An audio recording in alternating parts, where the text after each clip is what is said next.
Hari Om, Hari Om, Hari Om.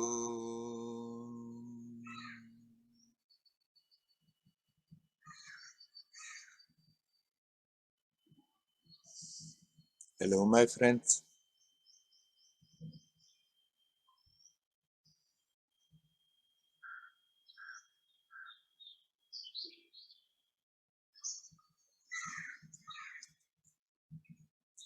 I'm talking to people and I'm hearing how things are not so easy. Things are difficult. There is so much darkness. It is important that we connect with our own true being, lightful being.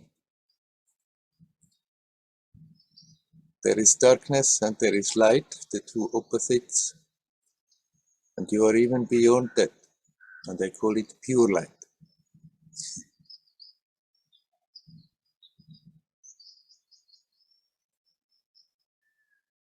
There's a struggle between light and dark very strong, and many people can experience that with difficulties in their day-to-day life, with the tendency to feel tired and depressed, fed up. The light is getting stronger and stronger. And the more you are connecting with your true self, with the pure light, the more you're helping that process. On top of that, every time we really consciously do that, even attempt to do so, even if we are not totally successful, every time you bring the attention to the timelessness and connect with yourself, your life becomes easier, full of light, and more joyous. And that is the greatest service we can do right now. It is necessary that more people are doing that. The outcome of this struggle is anyhow clear. The light will win. There's no doubt about that. But we can speed up and support that process by not tuning into the darkness, by not getting sucked into depression, by not letting the negative feelings rule our day-to-day life. It's worth the effort, because every time we do it, our life is easier and more joyous. There will be a time this will be just natural and it's there effortlessly. But for the time being, it's good to be alert. It's good to be awake. Observe one's feelings. Observe the tendencies, the influences that want to pull us down into negativity, into gloominess, into, oh, I don't know, doesn't make sense at all. And then just observe it. Don't get hooked by it. Bring the attention to that timelessness of the now. And there you're connecting with the pure light, which is stronger. Stronger than light, stronger than darkness. And it helps the lightful aspect to manifest more and more. It's bound to happen. But we don't have to wait until this is happening worldwide. Everyone can, for oneself, make their own life full of light, in spite of the struggle with darkness, in spite of what we are hearing, what's going on in the world, in spite of maybe many people being negative around and don't want to hear anything of that, each one can, in spite of that, connect with that light. And the experience becomes more and more expansive and joyous. It's worth the trouble. It's not that we have to do the job and then sometime in the future it will manifest. Each time we do it, we have already at least one benefit of it. That our own personal life is lighter, easier. We can become more playful and learn not to take the story so serious.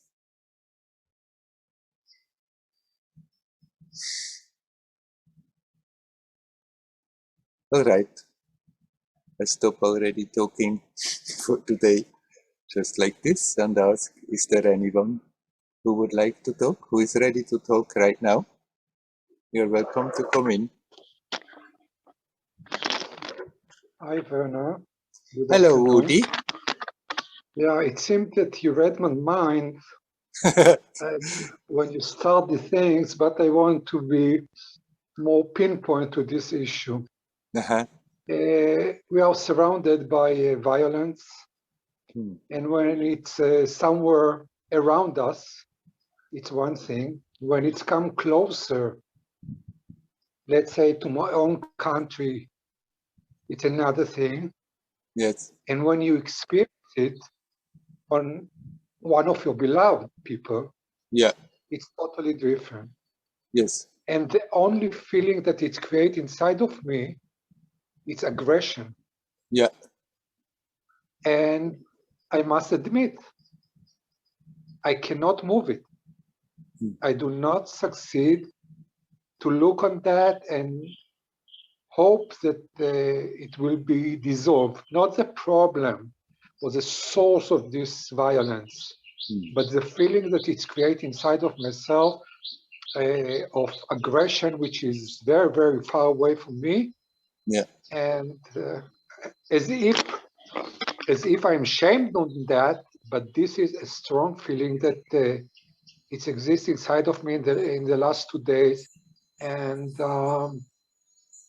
if maybe with you, I will understand how we move this situation of violence to aggression, and what's the way that we can deal with the aggression. Maybe I will find some answers. Right. Of course, sometimes it seems unsurmountable, and then we have the tendency to start to fight with it. And of course, when we fight with it, then it's also getting stronger because it's coming from out of ourselves. There may be external stimuli that bring it about, but it's coming, the response comes out of ourselves. And so if we fight with that, then we fight with ourselves, and both sides are getting stronger. The fight is getting stronger. So you said you're not capable of just watching it. Yeah. Yeah. It's coming up again and again. Sometimes as if it's escalating himself. Yeah. And well, it's a very hard feeling. Right. If it's getting too much and you are alone, then you can also express it better when you are alone. Throw some pillars, throw something around in your room. But basically, it's still that you see it and accept, because it's getting much bigger and much stronger when we then think, oh no, it's there again. And it shouldn't be like this. It should be beyond that. If we refuse to accept the fact that it's there, then it's getting even worse. If you can accept, okay, obviously there is still some work I have to do, and you accept, and you let that aggression be there as an experience. You don't fight against it. You just see what it is doing in your system, physically and energetically. And then you can find a way to redirect your attention. And you have been doing Vipassana with Leela, haven't you? Yeah. Right. So use what you have been doing there. Just redirect the attention to your breathing. And don't even fight the aggression. Let the aggression be in your body. See how it is there. Relax in your aggression. And breathe consciously. Breathe. Breathe in, breathe out. And then, if you are not more busy with fighting or feeling offended that the aggression is there, that you have these kind of feelings, then gradually, when you're not feeding it, it will pass away. But since the circumstances are in such a way that it's a response to something that is there, the response will come again and again. Then you treat it again and again like this. That instead of fighting your aggression, you accept, okay, those feelings are there. If I'm watching them, they are not destructive. It's only if I'm making them bigger and bigger and bigger, eventually they become destructive. And then you just redirect your attention and breathe and relax and watch what's happening. Then gradually it will go. Emotions, they are always coming in waves. They come, they have a peak, they go. But then sometimes we hook in the emotion, positive or negative. We want to fight it or we want to hold it, and then it may stay longer and getting stronger. But if we accept that emotion, see the emotion, not think it shouldn't happen to me. I've been spiritual now too long. It shouldn't be there anymore. Then okay, it's there. That's it. But then redirect the attention. Consciously breathe and relax and watch that emotion, and gradually it will pass. It cannot stay on if we don't feed it.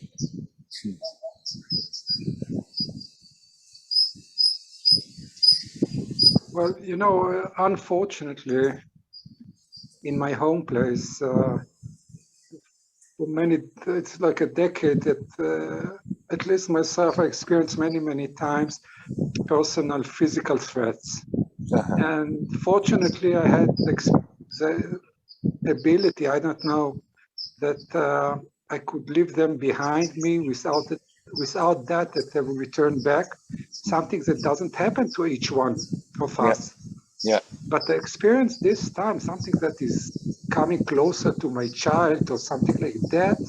Yeah. That is create a very emotional situation that from this place, instead of hugging and I don't know what, I have the feeling of aggression outside. Yes.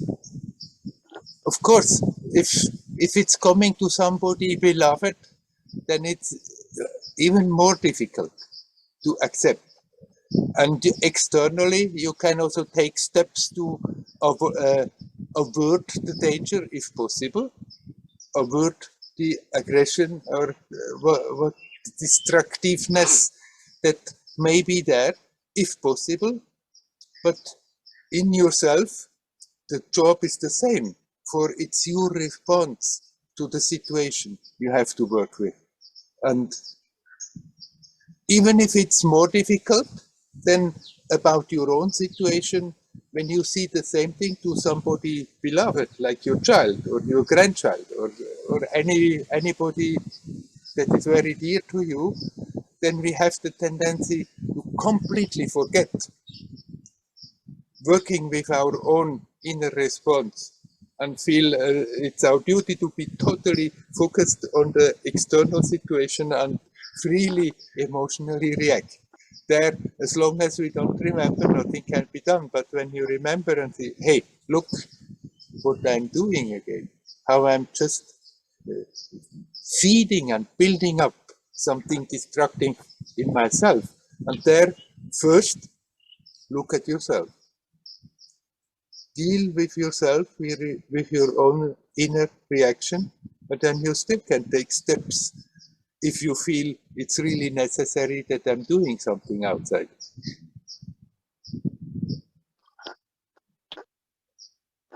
We are here for that. We are here to watch ourselves, to learn, to grow, to outgrow. That's the point of this crazy human story. And when we are involved in the situations, we have the tendency to totally forget that and be totally absorbed in all the details what are happening. And it's very, very helpful if we intend not to forget that.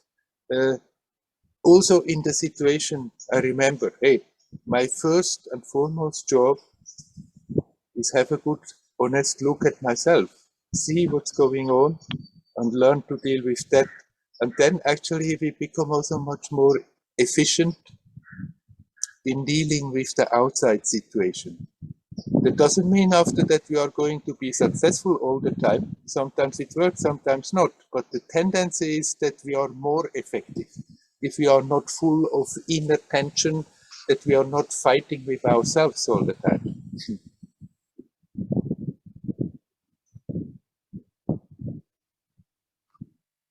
I really appreciate your words. You are most welcome. Thank you. I wish you well. Hari Om. Hari Om. Hari Om.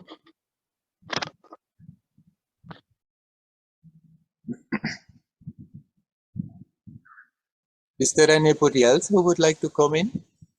You're welcome to come.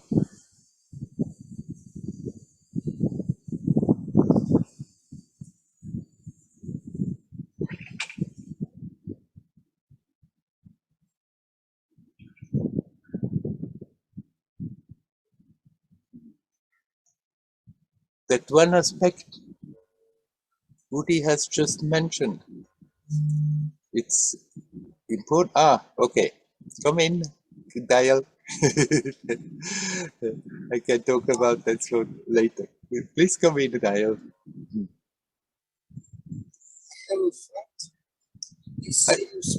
I don't hear you properly. Now is better? Yeah, I think so. So it's okay now. It's normal? Or yeah. Maybe I can.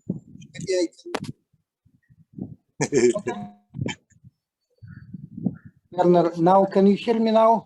I hear you much better now, yes. Can you hear me? Yes, very well. Very well, good. I can hear you. Yes. Good. Then it's better like this.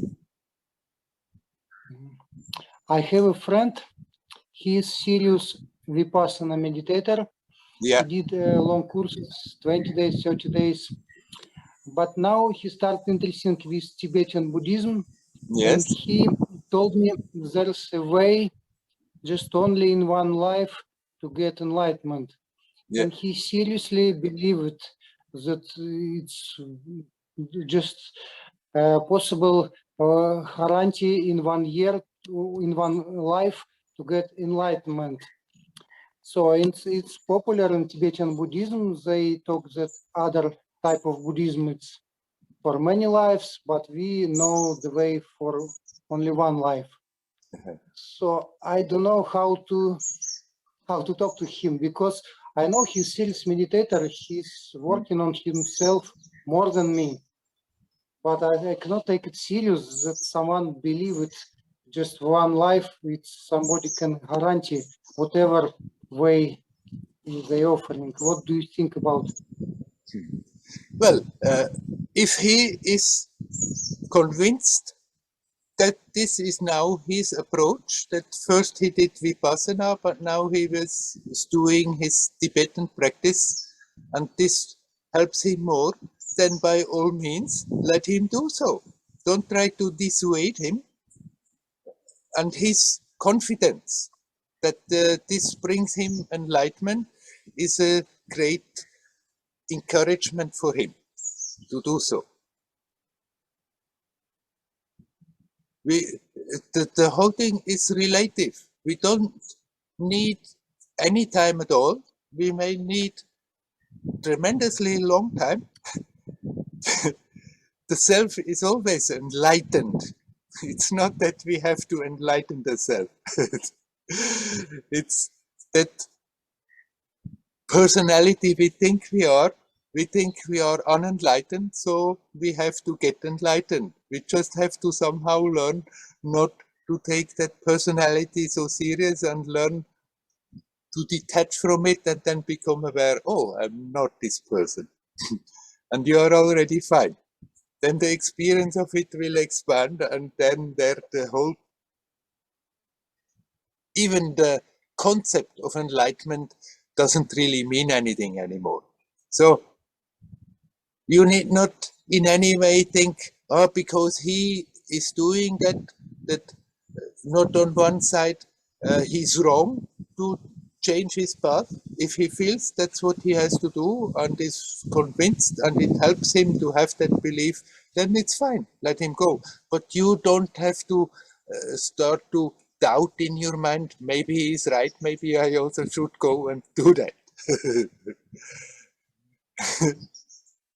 Because it doesn't matter at all whether you do it with the help of Tibetan Buddhism or with the help of Vipassana or with your own techniques that you are developing. What matters is how sincerely you are connecting with that force that makes the whole thinking and experiencing possible.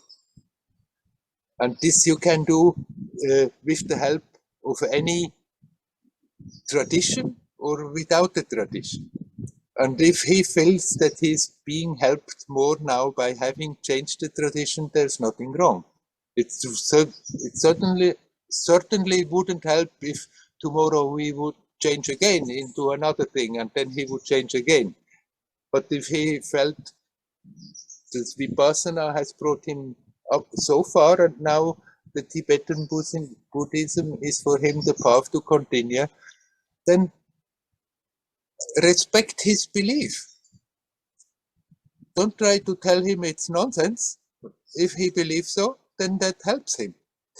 We don't have to take people's beliefs away.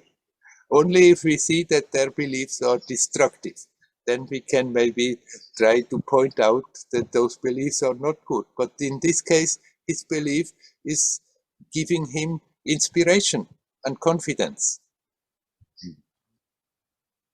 Yes, I see. Yes, this is a trick of teachers to give motivation to the students who believe it.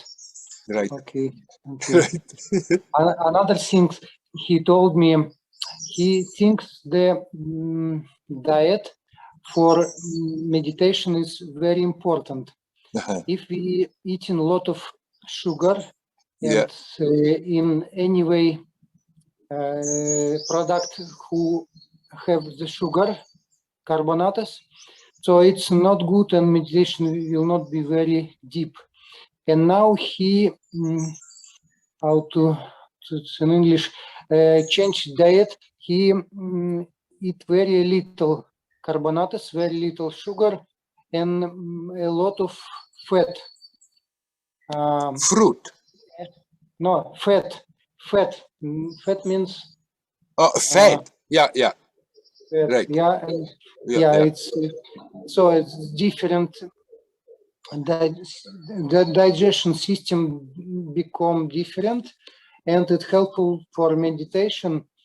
And I can believe it, but by using this diet, he have to take some animals fat. Yeah. So, what do you think about what is better, what is not so helpful to meditate?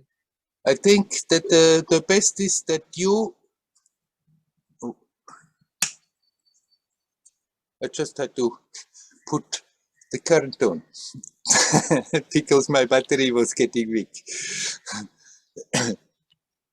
It's important that you listen to your own body and then you feel, when you feel well and at ease, and that's the best way then to feed your body.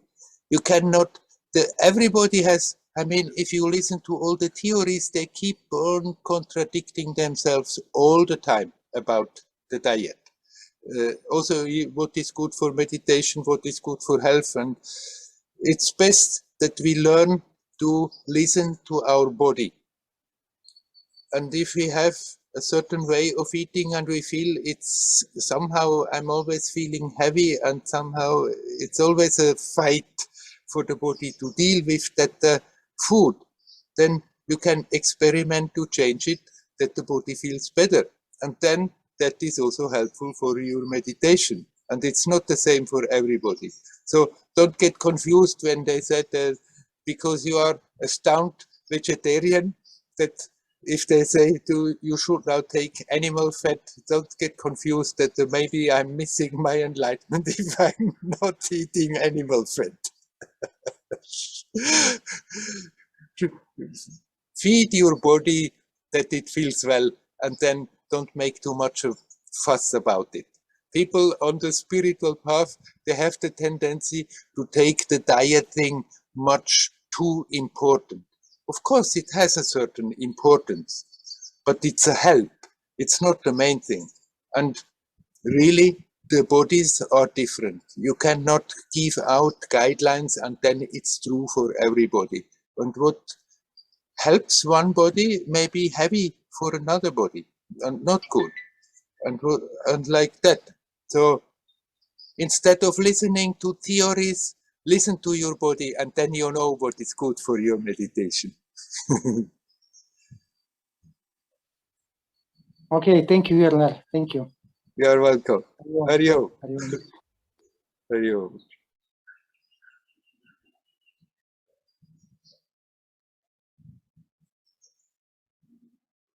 Is there anybody else who would like to come in? You're welcome. Hello, Werner. Hello. Oh, Klaus. Haven't seen you for a while. No, it's been a while. Yeah. You look good. So it's good to see you back in India. Thanks. Yeah. And you are back home in Norway. Right. Yes, I'm in Oslo at the moment. I see. Yeah. Yeah. The search for enlightenment and the search for material things and career and stuff like that is it the same mechanism? It is often the same mechanism, and people can take themselves very serious personally in both searches. Mm-hmm. But if you just seek only material gain or material, so external career and fame, then you have the tendency to get stuck on that level, and it goes always around a bit in the same level.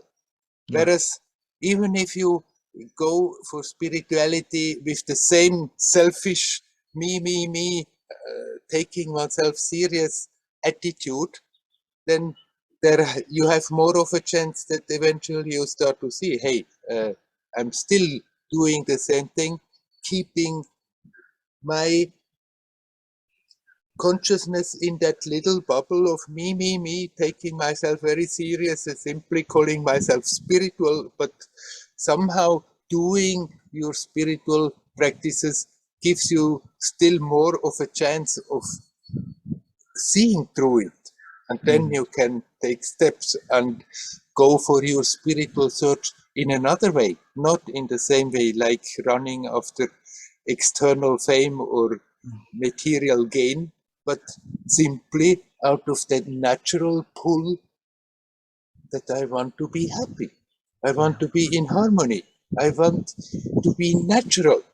Natural, because deep down we know that naturally, if we live consciousness in peace, naturally it's expansive. It's by itself. It just keeps on getting bigger in a way. Mm-hmm. And that pull is there. We know it's natural, but then it's that same pull is being corrupted by thinking I'm getting bigger by getting more wealth. by getting Yeah. more things, by having Yeah. more appreciation from the people. But if we start to see through it, then if we start to see through our mistaken spiritual aspiration, that me, I want get something. And imagining, then along comes also, I imagine myself enlightened and the others not enlightened and blah, blah, blah, and such stuff. Then there you can easier see that if you do that, and then you can learn to let go of that and just tune into that natural urge to be in harmony, to be yourself instead of being a phantom that I'm creating in the mind. Mm-hmm. And let the experience of that expand naturally without that personal greed. I want. Yeah, yeah, because I feel it's actually more a mechanism than it's something concrete now. Now it's just today. There's nothing particular to do, but and it's good because I could see this as a day was just relaxing and enjoying myself.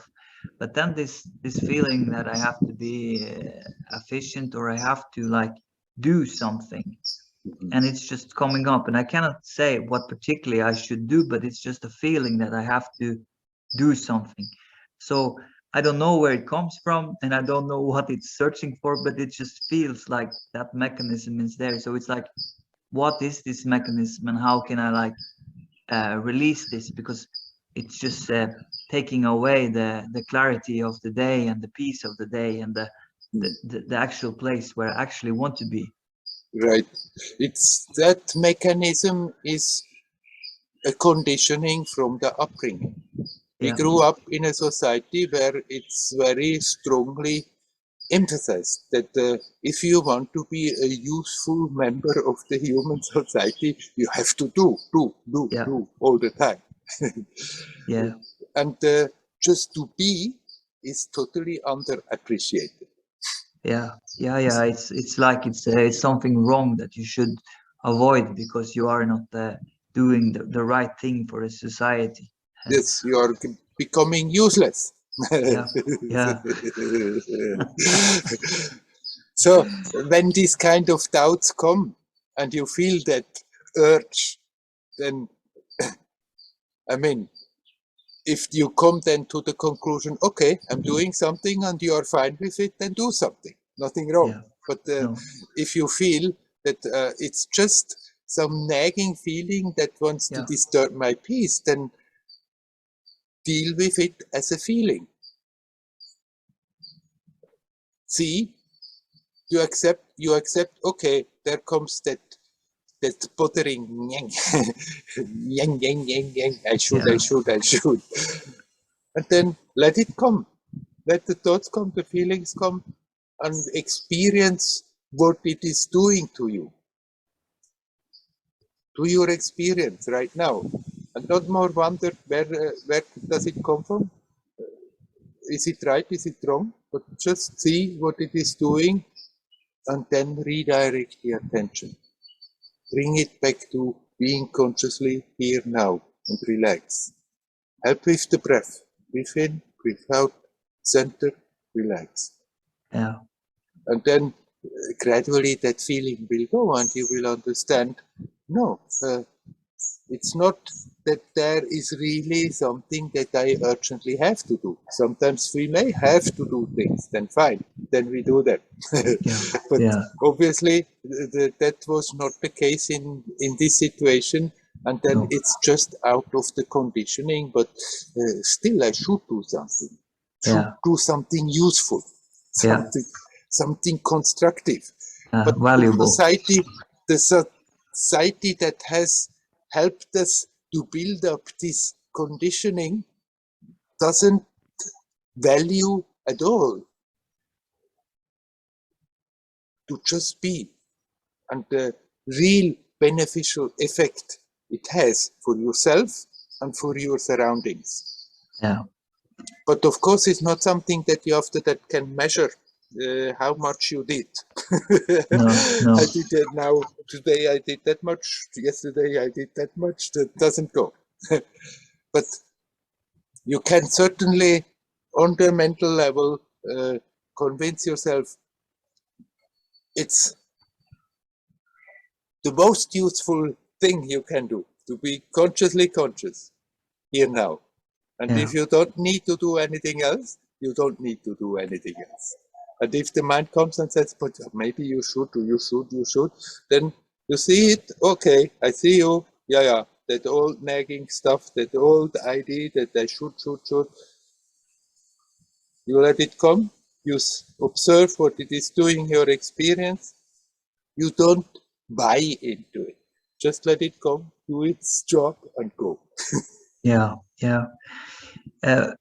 Because there is another concept which is like a bit confusing for me at the same time, because I think in the spiritual terms they are operating with something called dharma.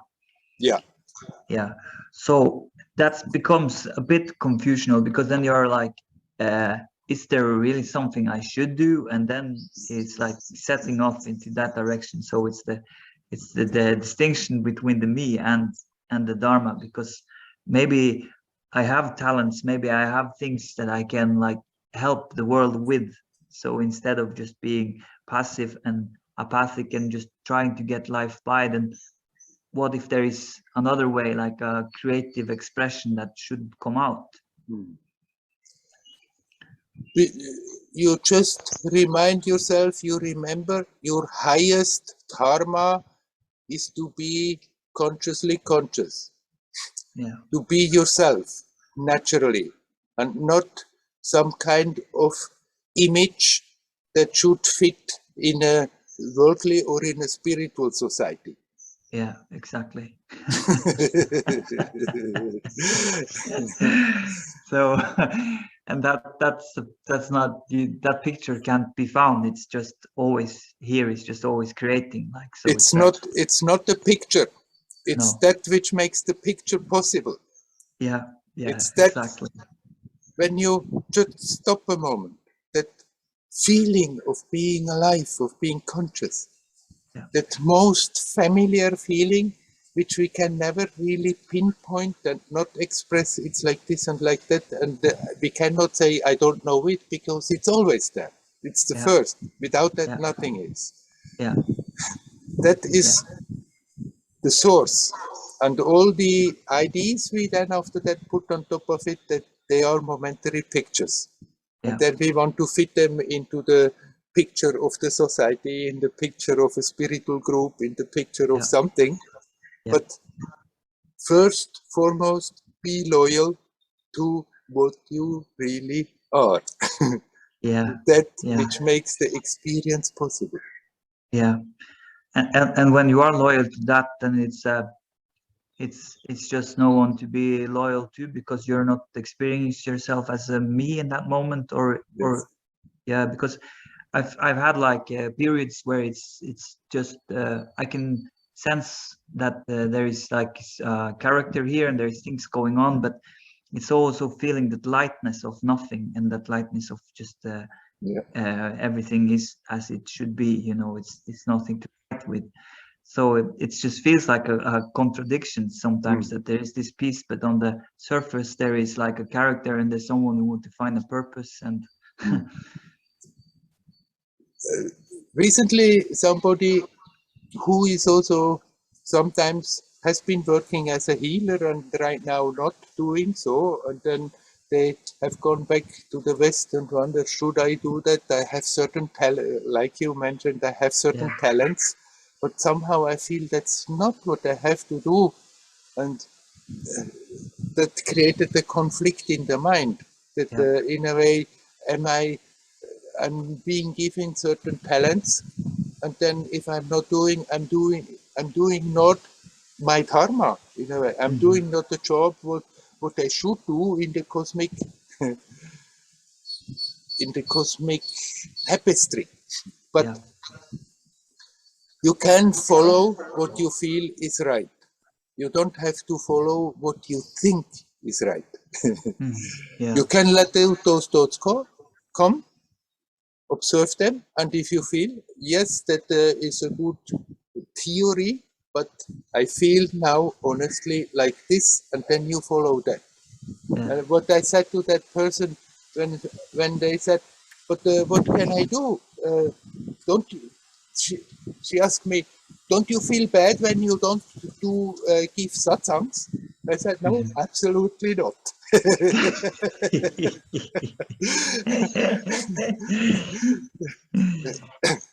And then she thought, what can I do? And I said, just breathe in, breathe out, and radiate. Yeah. Then you do your job. And somehow it hit home. Oh, right. Yeah. And then if, like in that case, if the situation comes and the healing abilities are needed and spontaneously this happens, then of course let it happen. But Yeah. without having the idea, I have now a mission over there to fulfill. No. Yeah. No, so it's not something fixed at all. It's just something which is just happening. Right. It's something that is happening. You can, of course, know very sure, without a doubt, there is a certain path for me, and that's what I have to do. And sometimes it's easier, sometimes it's more difficult. But that if that conviction is deep, yes, that's what I have to do, then that's what it is. And then one should not work against it. But simply because one has been doing something for some time, that doesn't mean that necessarily is going to stay the same for your whole life. That you can, at a later period, become aware, okay, that was great, but now it's the time to be more introspective. And then when the mind comes and says, but you don't use your talent, you're wasting possibilities, then you can be sure the most powerful talent is to be consciously yourself.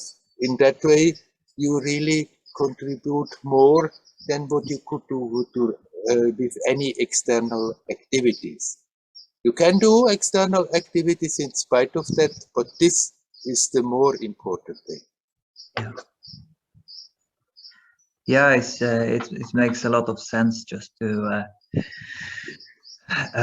that it's so quick that the me will come in and make like everything you read spiritually and like a mission, and it just creates more contractions in the experience. It just gets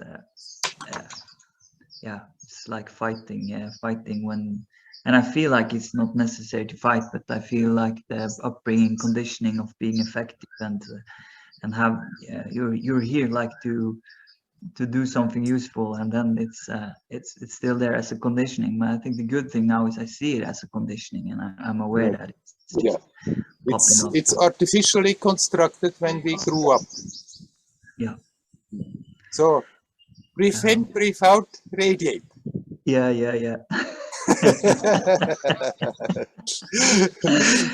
Yeah, that's beautiful.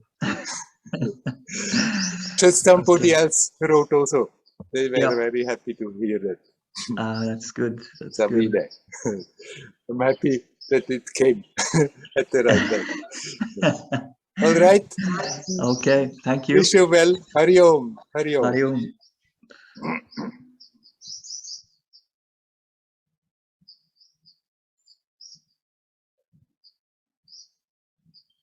Is there somebody else who would like to talk?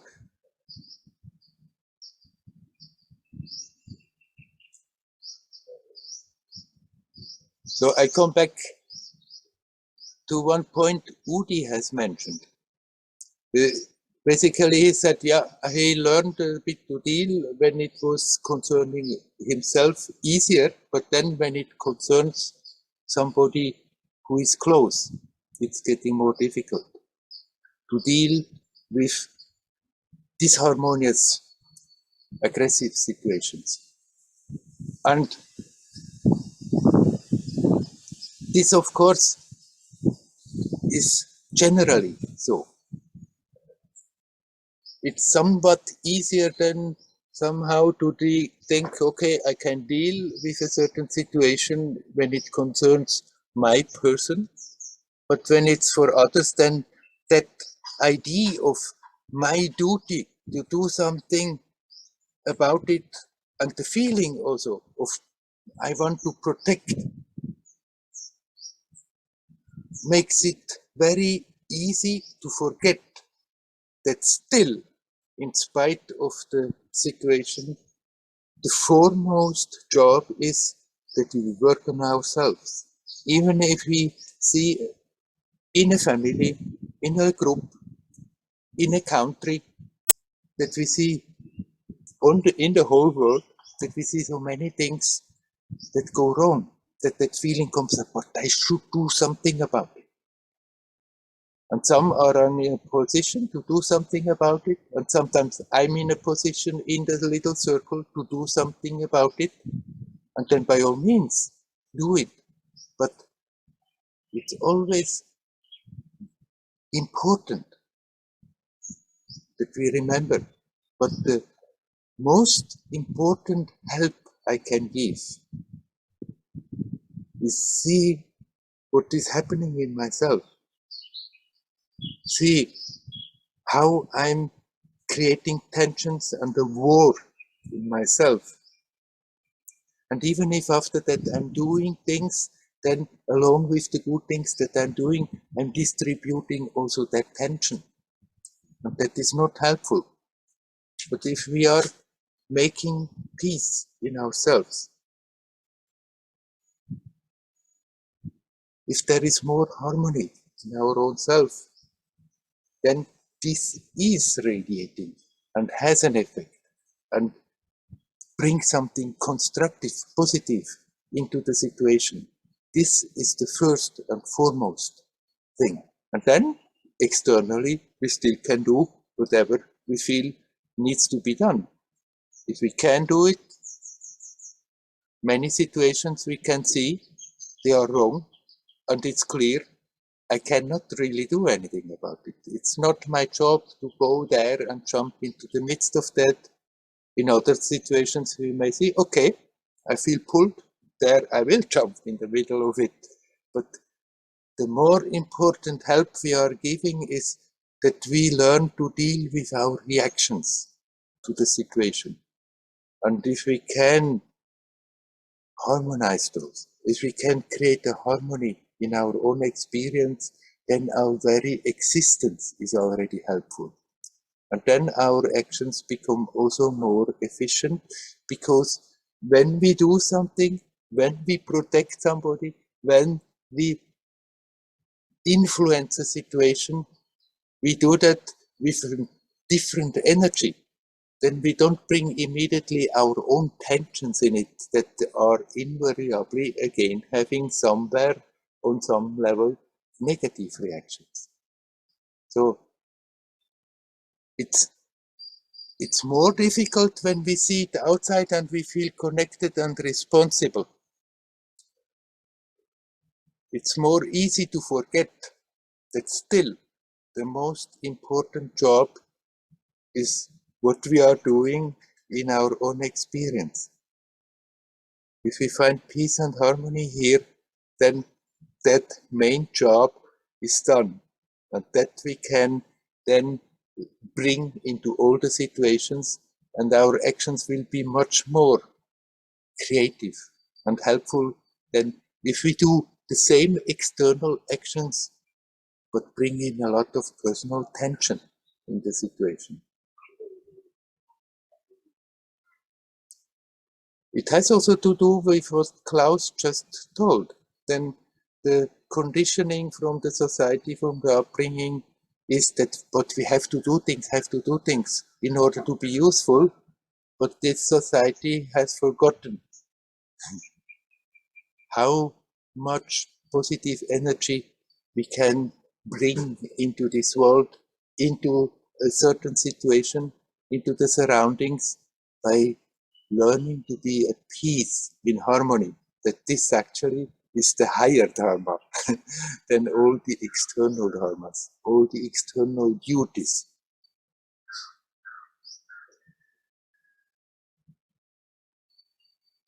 And then in the situation as they come, so sometimes it's clear.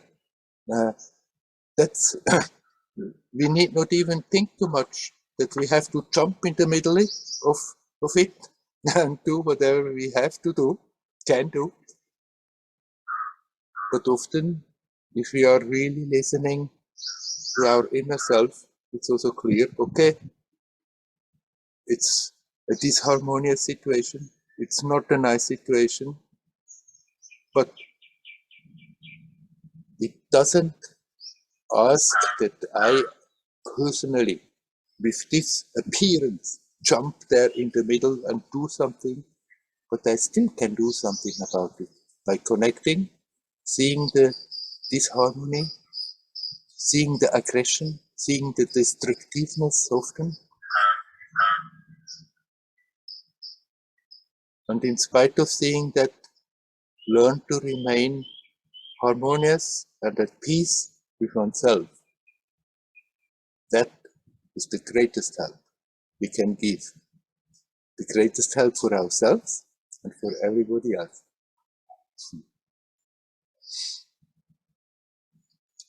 Okay. I'm asking again, is there anybody who would like to come in? You're welcome.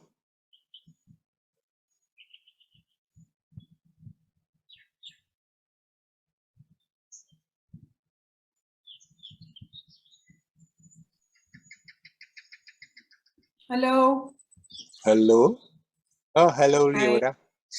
Yeah. I just want to relate to what you've described and to what Udi has brought up about for me, it's feeling helplessness. Sometimes it just gets too much. Yeah. Right now in Israel, the terror attacks, like in the centers of the big cities. Yeah. There's no way to control it, even though they announced that they are trying to provide a sense of safety, which is, words, babbles, because there is no sense of safety. Yeah.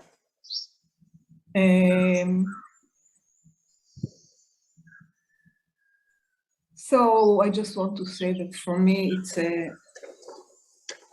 it's very sad just to feel helpless, and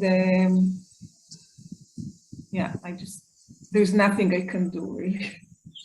Yes, you can breathe in and out and radiate. Yeah. So on this happy note, I just want to share that on Monday I'm going on retreat for 10 days. Something I haven't done since we were in India more than 2.5 years ago because of the COVID. Yeah. Yeah, so I'm looking forward to breathe in and out and to radiate. I have no idea how it's going to be because these years now, the latest years were extremely of, I don't know, value for me in the sense of my practice. Yeah. Due to all the events, and also due to this group with you, which is very, very, became very supporting, and also a little bit of a different language, a different path on the of the path. Like it's a little bit different. It's the Advaita. It's different but not different. But I wonder how it's going to be for me. Yeah. Yeah. Yeah. I will not be in the. I will not be in the group. I will do a personal retreat, but there will be a group sitting there at the same time. Yeah. Yeah. Oh, very nice. And of course, what you said in the beginning, that can happen. That you see what's going on, and I mean, especially right now, what's going on is the more one starts to see what really has gone on the last 2 years. last 2.5 years, the more information that comes through, one can have the tendency to feel totally so helpless. But it's still then I identify with me, the person, me, I cannot do anything, but I can do something. I may not be able to do something in the places that things change, where you have to have a certain authority and access, but I can do something about it by not being pulled then into that negative feeling. You see the feeling that comes as a reaction of seeing what's going on, that it's a sense of hopelessness, helplessness and hopelessness. But then you observe it, you objectify it, and you become aware, but there is an aspect in you that is not affected by it. And you come back to that and root into that. And then already you are doing something about it. You are bringing in an aspect, a positive, creative, lightful aspect in the current of existence that supports that things can turn into something beautiful and creative. So we are not helpless. It often may be so that I, as a person, feel externally I cannot do anything about it. But you, as a being, you can still do something about it by not because of what you know, because of what you see, because of what you hear, that you are not being pulled into something negative, but you remind yourself, you recognize again, there is something in you that is not affected by all of them. That is, no matter what is happening, it remains pristine, pure, unaffected, unconcerned, unattached, ever shining. You come back to that and get rooted in that. And then, by doing that, you are already doing your part, that things can change for something more harmonious also externally. Yeah, I understand, and I also sense it. So yes, yeah, just to remember also to I'm very, very grateful to be very grateful that it's possible actually to go through. Yeah. So, and you're going to do that now very concentratedly next week. I have no idea how it's going to be. I sat for long periods in retreats. Yeah. And but now it's a long period when I haven't sat, and I have no idea how it's going to be. Yes. And I'm happy. I'm looking forward and happy. Very nice. Very I'll good. tell you all about it when I get back. Yes. Wish you well. Thank you. Hario. Thank you. Hario. Hario. Hario.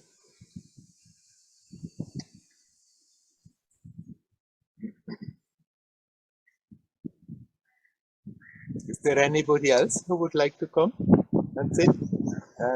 And sit. Come and say something.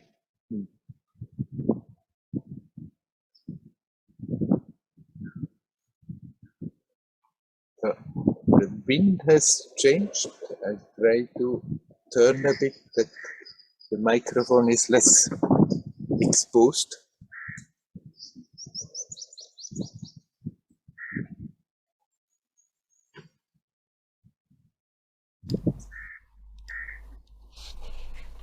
Hello, Werner. Hello, Lutz. Yeah, I spontaneously had the idea to come in. You're welcome.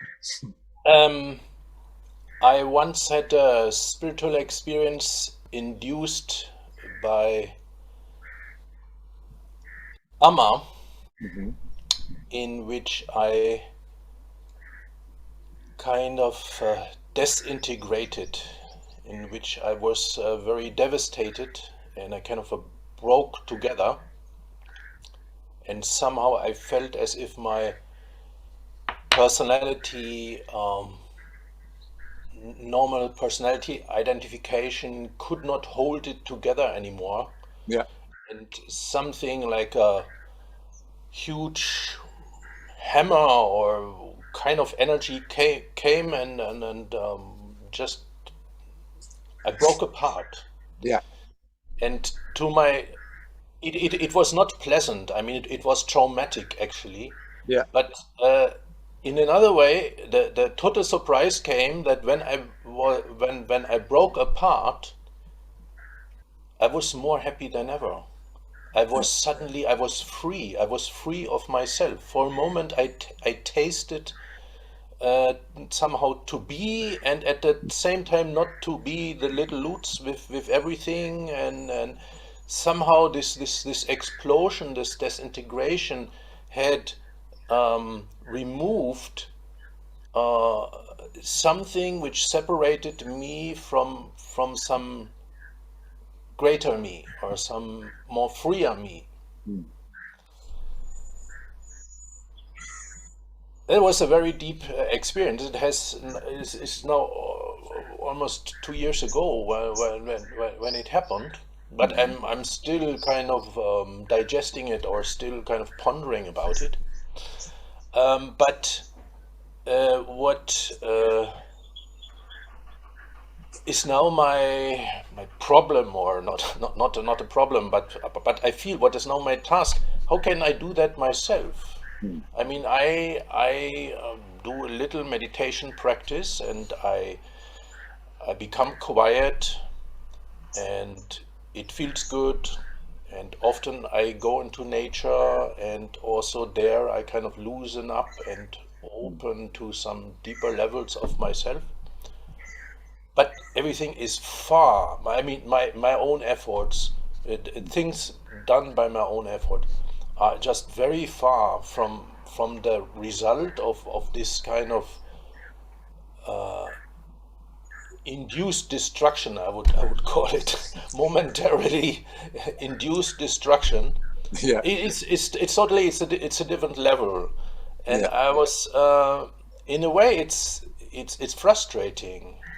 It's something I got a glimpse of what is possible, and yet I have no real means. I mean, I can pray, I can be silent, and I can be as empty as I can, but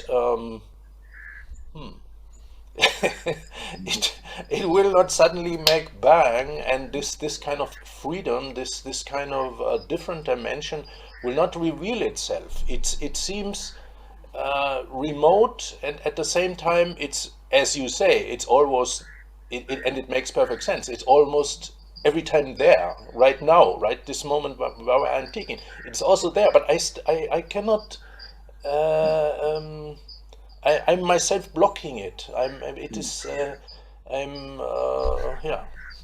Right. So I think your advice is to just continue the practice one likes the best and hope for the best. So sort of, yes. The thing is, it's difficult for the mind to accept that we cannot do it, and at the same time still do something. But it's not something that we can do. But what we can do is make ourselves available. Sort of be available, that something can happen, that a blast like this that you're describing can happen. You can't do that blast. You can. It needs the sledgehammer that is welded not from our personal volition, but we can make ourselves available.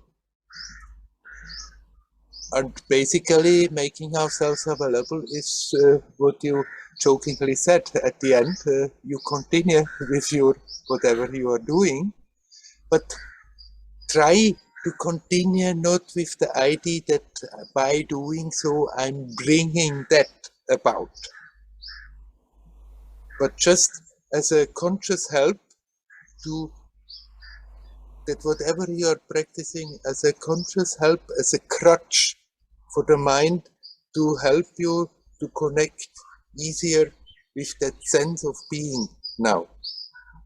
And in that you relax as good as you can. Not with the idea somehow I'm doing that and then the result will be that this comes out, but just letting go in that as good as you can. That's how we make ourselves available. And beyond that doesn't lay in our hands. Simply not. Even the jnani, the one who is on the jnana marga and says, who am I? And I am that and all that. If he comes to that point, even that jnani margi becomes a devotee. Okay, I did my job, here I am. It's all yours, whatever that is. So basically what you are saying is that you yourself have, in all those years of your very intense practice, you have also been just preparing the ground that it can happen. Exactly. It's not whatever has happened is not the result of what I have been doing before. That was just my way of making myself available. But you can do it also in very different ways without getting locked in a cave and all that. What matters is the sincerity that we observe, that we learn to remove the obstacles, that we consciously connect with that timelessness, that sense of being alive, that sense that is always there, that makes us breathe, that makes us think. Connect with that and then let go. Instead of, I want this, I want that, I want this blast again, as it has happened.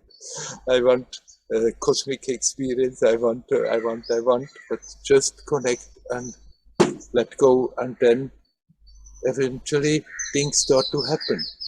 And I did a lot of that whole thing. I want. I was always after Amma and being pain in the bum for her. Give me, do something. Why are you not doing something? And her skill was that she could keep me going by somehow giving me the feeling I just have to do a little more work.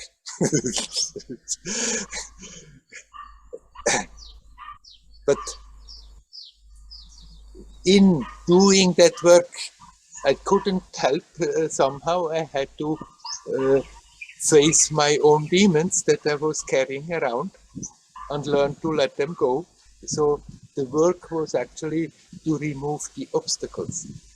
But what happens at the end is not the result of all the efforts that you have been doing.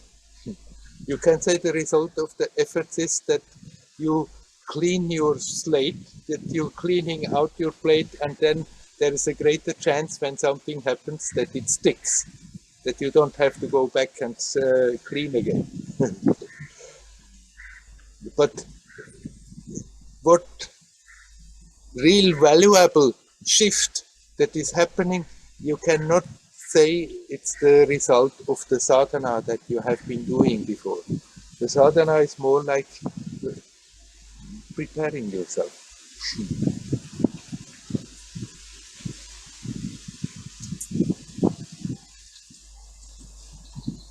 Yeah, I understand what you are saying, and I believe you also, because I think you are a living example that something has worked, and certainly you will not tell us some stories now if it's just a story. I mean, I feel something for you from you. I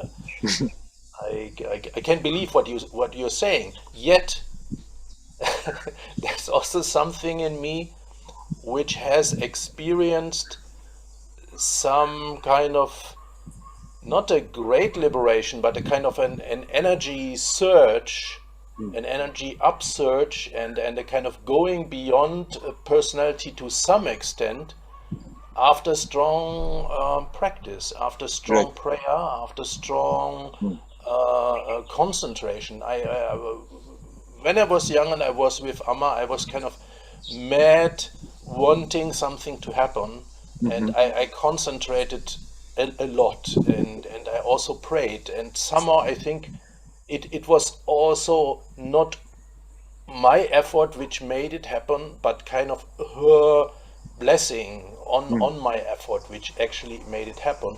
But the energy came up. Right. And now when you're telling just be quiet, I feel this energy aspect is not involved, and I'm asking myself, maybe for Werner that was good to sit there and be there and make himself available, but I must also work with my energy. That's my personal feeling. Right. Actually, I've been doing a lot of that. And I have been pushing myself into momentary states beyond the usual states. But they are sort of like little droplets that make you, that give you again the awareness, okay, there is something. They come, look, and they go. And there you are back to the salt mine of continuing to work. And they are not useless. I've been doing again and again and again, and a lot of energetic pushing. But the main thing, the main benefit of it, it has given me the confidence, yes, there is something, it's worth the struggle, it's worth the pain. And also, it was an aspect, those little moments beyond your usual experience, they have their power. And if you get them again and again, they help you to clean your slate, to see clearer, to see more from a perspective of not the me, but from a more general viewpoint. So for that, they have their value, but it's not those experiences that finally sort of culminate in something. They are, some people have many experiences, some have few experiences, some have very elaborate experience immediately, and some must work and work and work, and sometimes there are little experiences. It's not that one is better off than the other. Because the value, the wisdom that we draw out of those moments, it's that which matters. And what is real wisdom is that it really sinks in that there is much more than the me, I personality, that I think. And open up to that instead of then thinking me, I, the person, have been able to do this and have gotten this and have gotten that, and create again the usual mechanism there. The real wisdom we can draw out of it, that it is, yes, definitely, there is something so much way beyond the me, little bubble personality, and that may help to open the heart easier and to keep on, have the persistence to keep on consciously opening the heart. But at the end, it's really something that we can't do. And we have to do something about it, because if we simply say, I can't do it, and then go about our life, we completely forget about it, and we keep on turning around the same dirty nonsense over and over, and it doesn't help much. So we still have to do something, but the doing is more becoming more aware and learning not to keep on burdening our shoulders, but do the contrary, to remove a bit of that stuff that we are carrying along.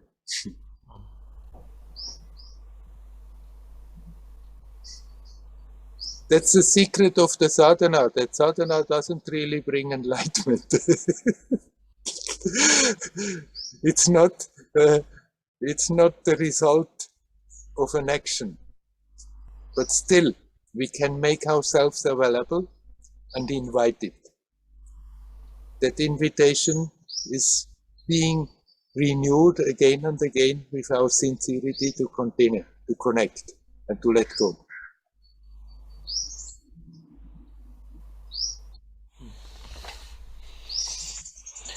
Good. Very good. We leave it at that, huh? Okay. Or you wanted to say something more about it? No, I think we covered the subject. Okay.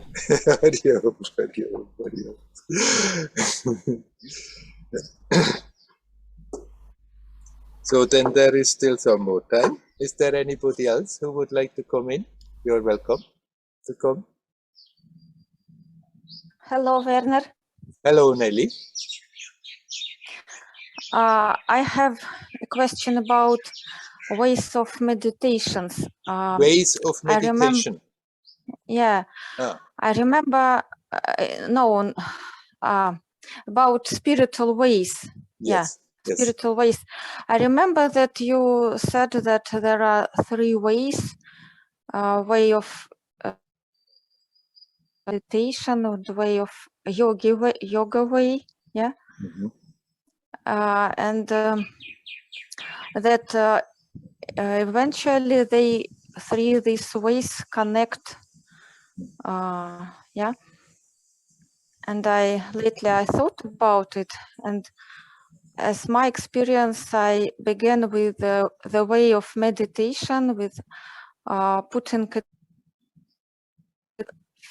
sensations in the body and being in here and now, trying to be here and now. And after some time I felt some, I don't remember how it happened, but I feel that some kind of devotion way in myself, this connection with God, and yes, I feel this some praise and connection, and feel it close. Yes. And and I thought about yoga way, and I see that I really don't understand what it means. The yoga way. Yoga way, yes. Yeah. It's not clear to me. I wanted to know. Actually, the three basic approaches, it's not exactly as you said. It's either meditation or jnana or bhakti, but it's either jnana or bhakti or yoga. And what the meditation you did, you can categorize it in the yoga approach, that you have been doing also vipassana, I think, in the beginning. No, I did Osho meditations. Some kind of, yes. And then I began do more sitting meditations with watching breath. Right. And I do it now, In a way, you can say that is the yogic approach, because then you focus without maybe thinking of doing that, but you including the prana, the life force. And that's what I mean with the approach of the yogi. The yogi can after that do a lot of yoga exercises and pranayamas and do this and that. But even if you just sit and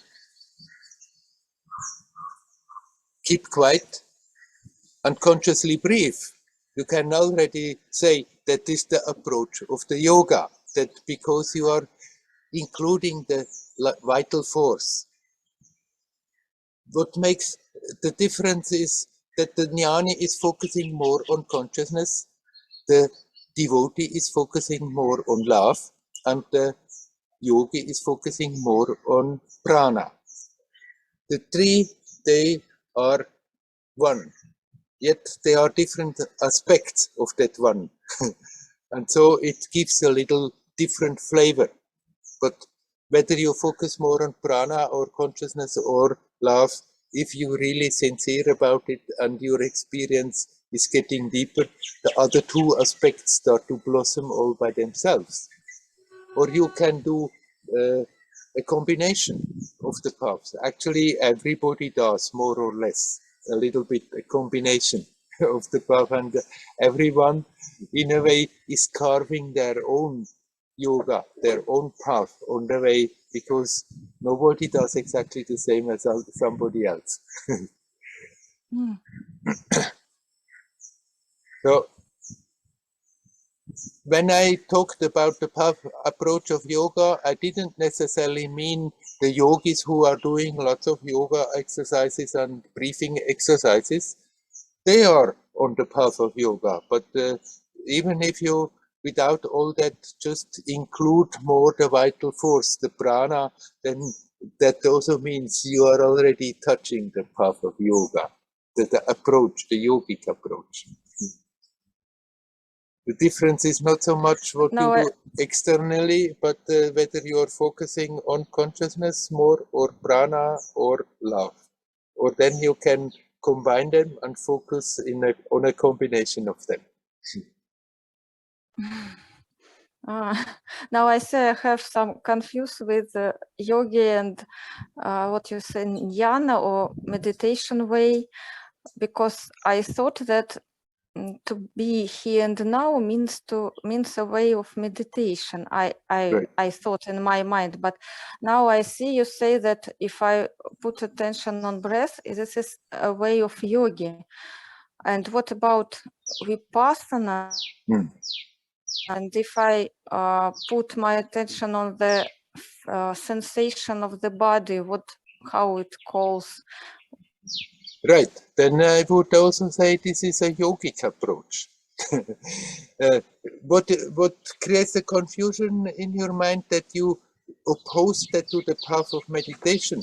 There is not a separate path of meditation. You can meditate more as a yogi, or meditate more as a jnani, or meditate more as a bhakta.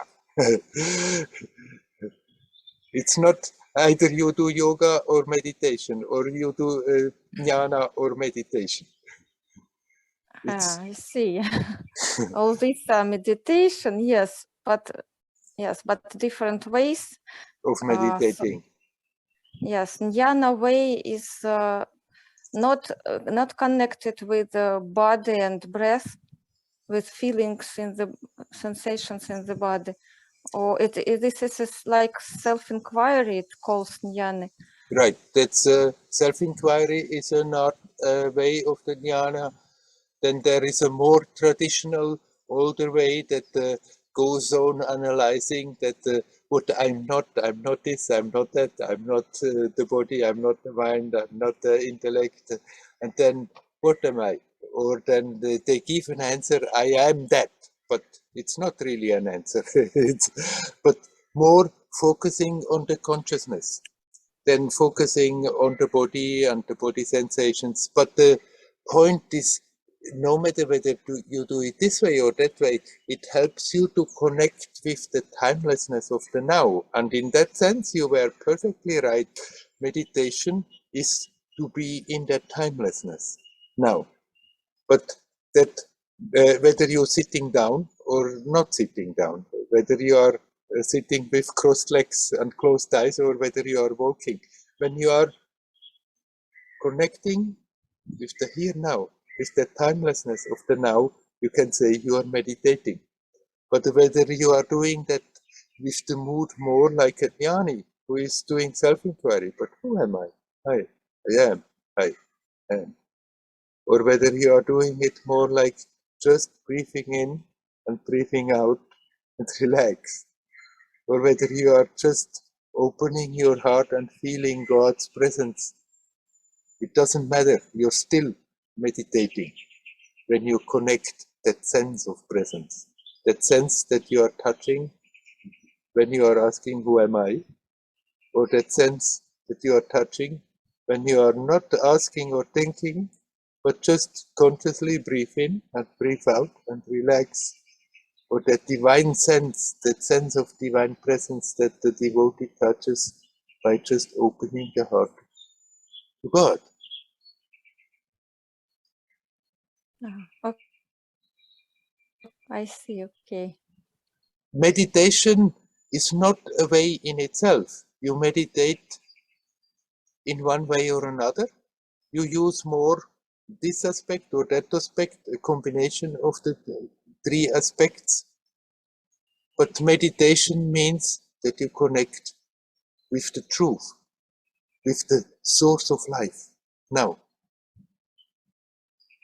it's not either jnana or meditation. You can meditate as a jnani, or as a devotee, or as a yogi, or as a mixture of those.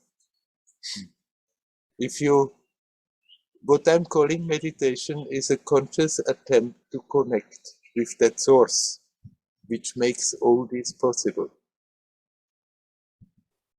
And if you do that, you're meditating, no matter what so-called path you are going. Okay, I see, Werner. Thank you. You're welcome.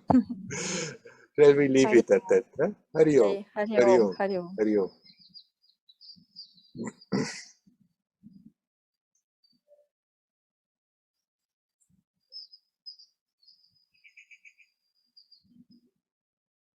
Meditation is a means.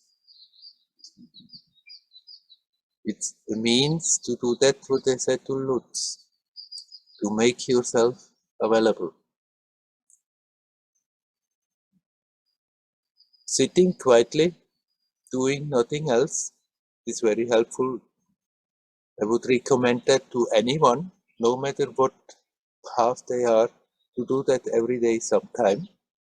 But then try to keep on meditating when you are not sitting quietly alone. When you are with people, when you are in a crowded place, in the midst of people, when you are with friends, talking, whenever that awareness comes, oh, I feel disconnected. Bring the attention back, connect and relax. And there you are meditating. Whether you are sitting quietly or whether you are talking, whether you are sitting or whether you are walking. In that sense, Nelly was perfectly right. That is meditation. You can do that with whatever flavor you are attaching to it.